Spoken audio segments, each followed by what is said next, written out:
They know that Jankos has cleared his top side because they saw him on those control wards. And now you've also got the Lulu on the roam.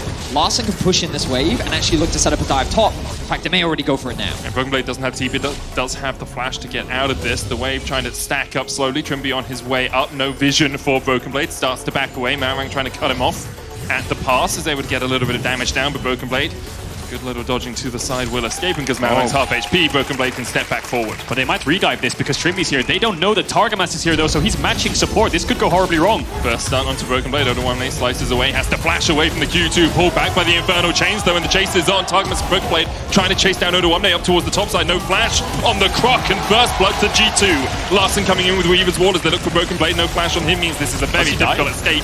Tries to get around. Malrang flashes over him to dodge the Q, and that will be a counter kill for Rogue. In comes Jankos though, level 6. No flash on Malrang. He's on a ward. Does he want to commit here? Larssen's low on mana, and they have the Herald in their pocket. G2 on the response, looking for a dive of their own.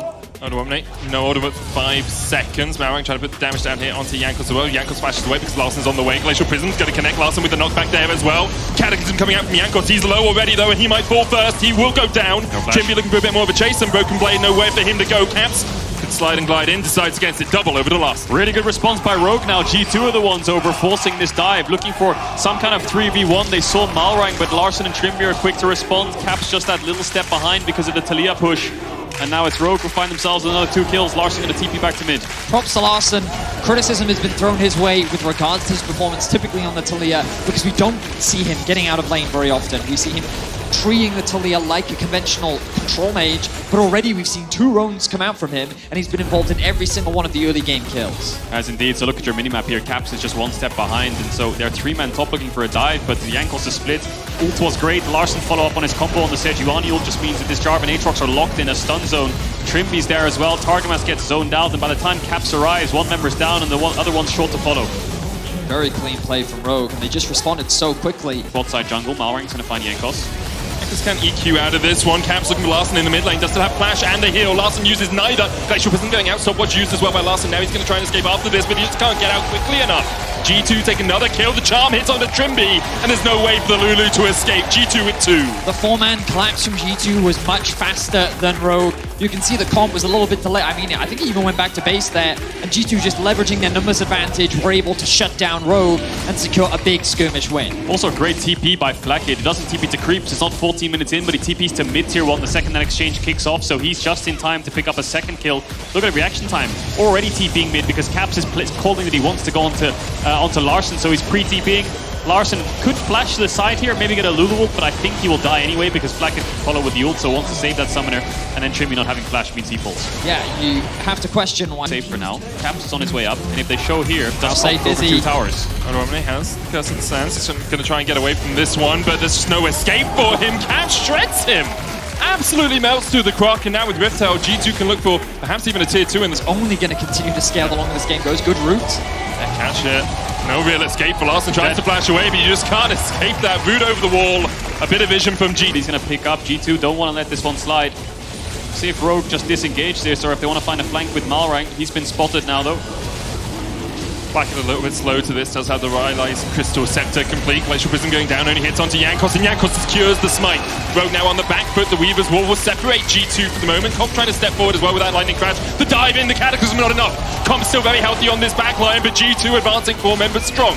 Only Odo and Comp on this side of the wall as Caps looks to go forward, but he can't catch onto Comp, who's kiting back, but really not doing too much damage, tickling more than anything. Caught in the Infernal Chains, dodges to the side, the Broken Blade very happy just to walk away from this one. Comp taking more damage than his worth as Targamas flashes can't quite get enough to take him out. Good damage from Targamas. You can see the blood in his eyes as he tries to execute Comp, but it's G2 that walk away the victors once again. Yes, Jankos did lose his life, and he lost it very quickly. I was surprised by how quickly he died. Let's have a look back at this exchange. Most importantly, though, he stole the dragon, so now G2 are sitting at 2 Drakes. Let's see how quick the Jarvan does dive is, because it looks like they piled a Senna ult on top of this Jarvan ult, and that was the turn. With it. Senna ult's too late. He just disappeared. Instantly disappeared, but they managed to get Malrang in response, and like you said, man, Comp's just not doing any damage. I mean, they have healing from the Senna Seraphine, but even Broken Blade with this squishy kind of full damage Aatrox build with the lethality just doesn't fall. Targamas gets Comp on the end of it, doesn't manage to get the kill. No, oh my god. TP going down towards the bottom side as Odoamne's caught out a little bit here. Caps with the TP behind. Odoamne still very squishy on this Crocodile. In a while, Crocodile. Now it's Malrang looking for the engage. Trying to get onto that backline. Polymorph going out as well. Trimby trying to get in as well, but he just can't do it. Trimby down. Jankos takes him. And look at Targos and Blacker. They're still full HP. Comp can get nowhere near this. Larson was stopped from joining the fight. Caps now sliding in from the side as well. Malrang forfeit. Double for Jankos. G2 is schooling Rogue. That should be Baron as well with 30 seconds on the enemy jungler. We're seeing. Jankos going to go for this. EQ possibility. Caps knocked back though. Stunned. Exhausted. Glacial Prism enough. The shutdown goes over to Trimby. Not the target you want, but they'll take whatever they can get at the moment. Odo looking for a bit more chase. Broken Blade with a good Darking Blade. Knocks him up. Weaver's Wall. Larson needs to jump off that They one. need Look to at his force. split. They're forcing as much as they can. But they don't really have any more engage. Glacial Prism already down. Who's going to get into the midst of the fray? Who's going to get into the Dash battle? forward for Broken Blade. Broken Blade dashes to the side.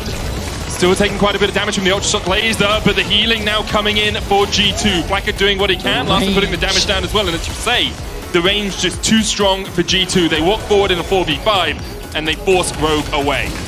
Jankos hovering from War, doesn't have the ultimate. Great pick for Rogue, but yeah, they just can't translate it into anything. Even if G2 had to back away there, there's still a minute on the Baron and 2 minutes on the Dragon, so there's no objectives for them. You got to feel frustrated if you're Rogue, because that is one of the rare times that you're able to catch caps out like that. A really meaningful pick, but they just can't convert it into anything, and now it might be Malrang's life on the line. Yeah, Malrang has Splash, but he can't get out of this. 40 seconds on him, 40 seconds on the Baron. Poor Malrang. Can we just pull one out sore of the Baron before actually deciding going against flashing over that wall? But now with 30 seconds on the Dragon, there's no wards on Trimby, so he's in a base to pick up some more wards to refresh. TP on the bot side by Caps. It's a flank position. Broken Blade here. Caps coming in from the side as well, as you say. Good stopwatch, and Larson just absolutely eaten up by Broken Blade. G2 been on the wrong end of Aatrox in the past. This time it comes to their better. Broken Blade forced into the GA. Odo Omni forced away as well. EQ combo from Jankos will knock him up. Broken Blade back to full HP, because of course he is. As G2 look for the chase, the charm just short comp, trying to do Zemi things, but what can you do in the face of G2? Another on the board for Jankos. He's on a rampage. G2 unrelenting in their aggression will push in for the base. And that's going to be it. They're going to end through bot here, G2. 29 minutes on the clock. It was G2 from start to finish. Rogue tried their best in the early stages, but G2 always had an answer in this game, one of the best of 5. An absolute demolition, a show of force from G2 as they claim game 1.